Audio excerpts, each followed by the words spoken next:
Information overkill is the reason we don't inundate your inbox with updates, and this applies both to our paid subscribers and to subscribers of our free newsletter. We are already inundated with too much unnecessary junk.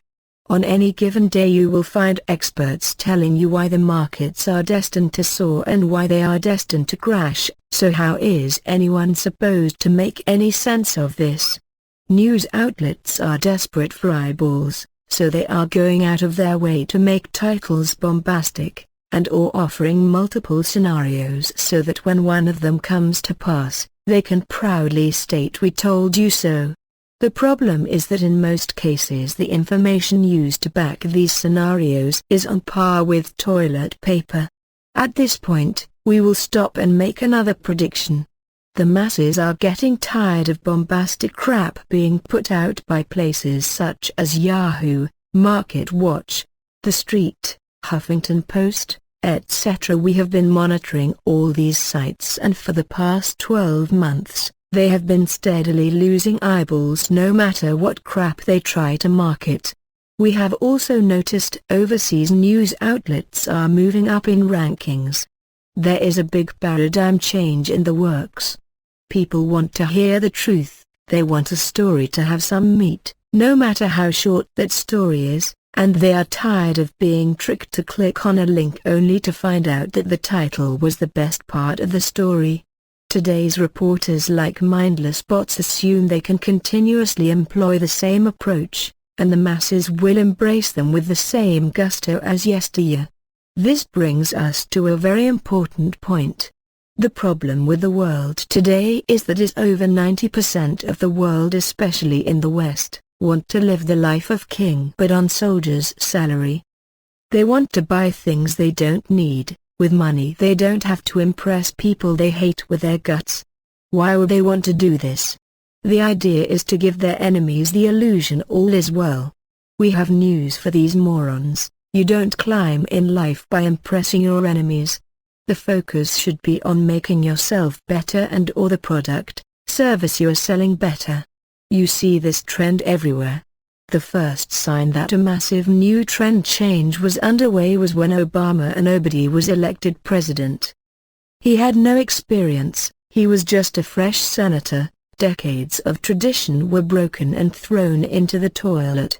Now this year we have terrible Cruz, rowdy Rubio, insane Hillary, hopeless Bernie, etc. all trying to run for president.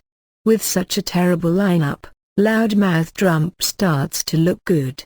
After all, he has some business savvy and is to some degree an outsider. We are not endorsing Trump, we are just illustrating a trend in motion. Take this a step further. College students want to go to the top colleges, and they want their parents to pay for it.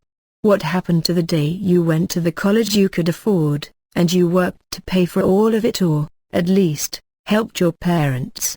Let's move to the workforce. Most workers from top to bottom want to do as little as possible but want the highest possible reward. Today's corporate officers are looking for ways to improve EPS, earnings per share, without doing any hard work or coming out with any innovations. The trick: borrow money on the cheap and use it to buy back shares, thereby magically boosting the EPS. We have always stated that for any con to work you need two elements: the conman and the person willing to be a victim. The share buyback scam continues because the public does not care what method is used to boost earnings as long as earnings look great. If shareholders cared, they would have made a noise long ago. If you look everywhere, you see this trend of doing nothing and wanting everything is gaining traction. What made the baby boomers great and all those that came to the US decades ago? Everyone worked hard, there were no handouts. Today's generations wants the best of the best, but they do not want to pay for it. On that note, a superpower holds on to its position for roughly 250 years before it is replaced. America has held that position for slightly over 240 years, so the end is near. Points to remember: law of balancing. This law states that the more you do, the less you will receive, as the equation must balance.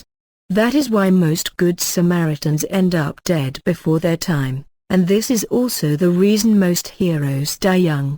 It is not bad to help someone, but you should never attempt to help those that do not want the help or do not seek it, the only exception being young children. This stock market is supposed to crash and burn. This is why it will not. It will crash, more like a very strong correction, one day, but that day is not upon us yet.